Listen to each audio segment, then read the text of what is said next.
So, got a razor with a bit of a chipped up edge, fairly minor chipping.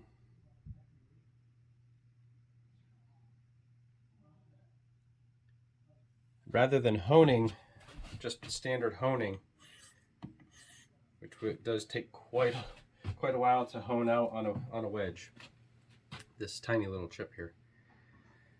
What I'm going to do is actually go through a series of reductive passes. I'll show you what I mean in a moment.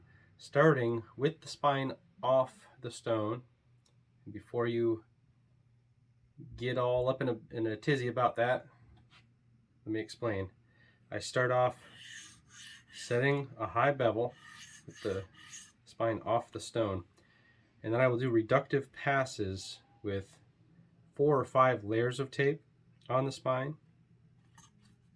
Bring that bevel back down, remove one layer, bring it back down, remove one layer, bring it down, each time bringing the new bevel all the way to the edge till it just barely kisses the edge, until I get down to one layer. And you can even take that final layer off and do a final honing without tape, and that is what I've found to preserve the most width while retaining a small bevel on a wedge. So that's what I'm going to do right now. I'm going to get right into it. Raising the spine off.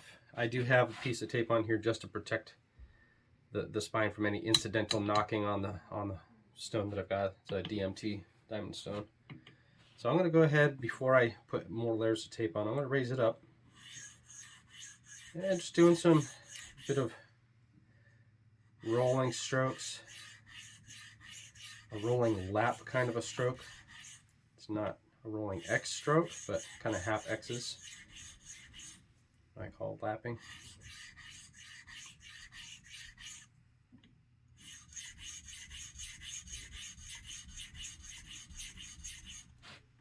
Very boring.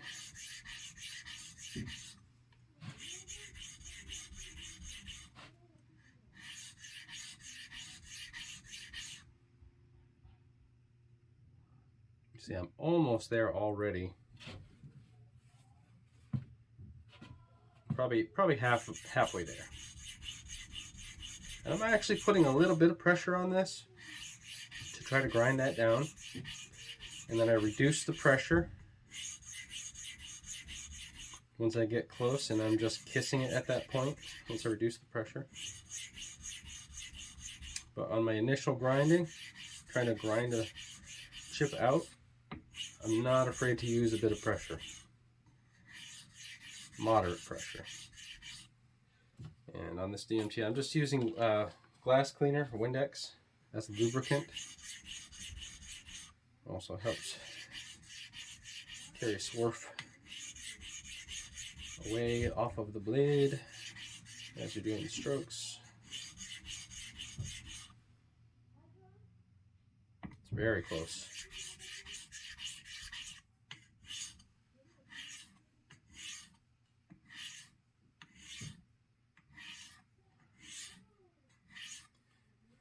I'm going so low with this angle, even though I'm raising the spine. I am going low enough where I probably could get away without doing the reductive passes. I could just hone it up with this one layer of tape on, bringing it all the way back down so that I'm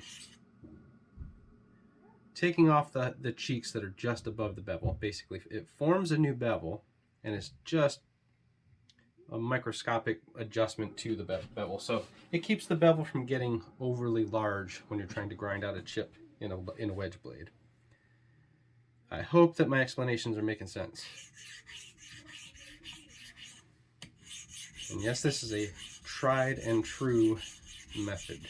You can do this after bread knifing. If you're familiar with that technique, you could even bread knife that whole thing out, raise the angle up slightly, raise the spine, set the bevel, that initial bevel, and then add the layers of tape and do your reductive passes down to 0 layers of tape, and have a moderate sized bevel at the end of it. I just skip the bread knifing part, typically.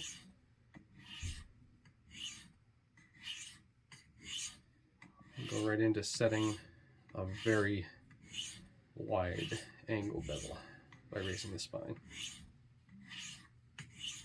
Let me just check my camera, make sure it's still recording. Restart it. Okay. Just so it doesn't stop on me. So that bevel is essentially gone. There's a I mean, not the bevel, that nick is essentially gone. I can feel just a tiny little bit. So let me put a little bit more lubricant. I've been going for maybe 5 minutes or so, 5-6 minutes. Not an absurd amount of time to remove that chip. And now it's just the majority of the time is going to be spent doing those reductive passes with the tape. Which I may not record all of that. But I may show the initial of what I'm talking about. There we go. Now it's completely gone. Now I am putting it down with that 1-layer tape. I'm going to go and see how wide this bevel starts to look.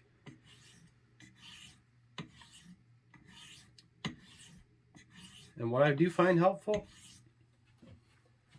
when I've set that bevel with the spine raised up, I will then go and kill the edge, usually on a very fine stone. And then I will go and make sure that I'm just barely setting that new bevel with each of those layers of tape.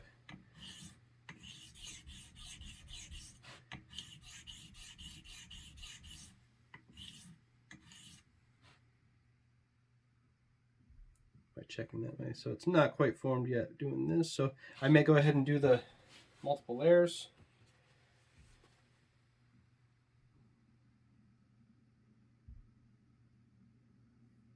Otherwise, it'll still work to do with the 1 layer. It does take longer by going from the raised angle to down with the 1 layer, the proper angle here. So the reductive passes actually speed up the process. So I'm going to stop the camera just so I can put more tape on the bevel or on the spine. So I've got 4 layers. 4 layers of tape on the spine right now. And I know some people that are actually okay honing a wedge blade with this many layers of tape or more on the spine. Like actually setting a bevel and calling that the shapeable bevel. I'm not okay with that. I don't agree with doing that. I like to have the most lean bevel as possible. Even on a wedge, having as tight of a bevel at the cutting edge. So at most I will finish hone with 1 layer of tape, sometimes none at all, but never more than one layer of tape. That is just me. That is my preference. I'm not saying nobody else should do that, but I don't agree with doing it. How's that? Not saying you shouldn't do it, but I don't agree with you if you do it. I don't think it's good practice. Oops. No, my tape is starting to slip off, so it's a terrible demonstration. But I'll do this until I have that bevel brought all the way back down again. And then I'll remove 1 layer of tape, see if I can do it without peeling everything off on camera.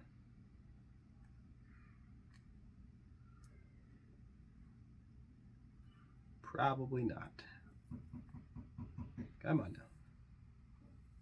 Alright, so the reductive passes. So after I get that bevel set all the way back down, take 1 layer of tape off, which then further lowers the spine. closer to the eventual final bevel set. And just keep going in that routine. Check the bevel, make sure it's getting all the way down. And again, killing the bevel, taking maybe a finish hone. I usually use an 8K. That was my 12K, but I'll use an 8K hone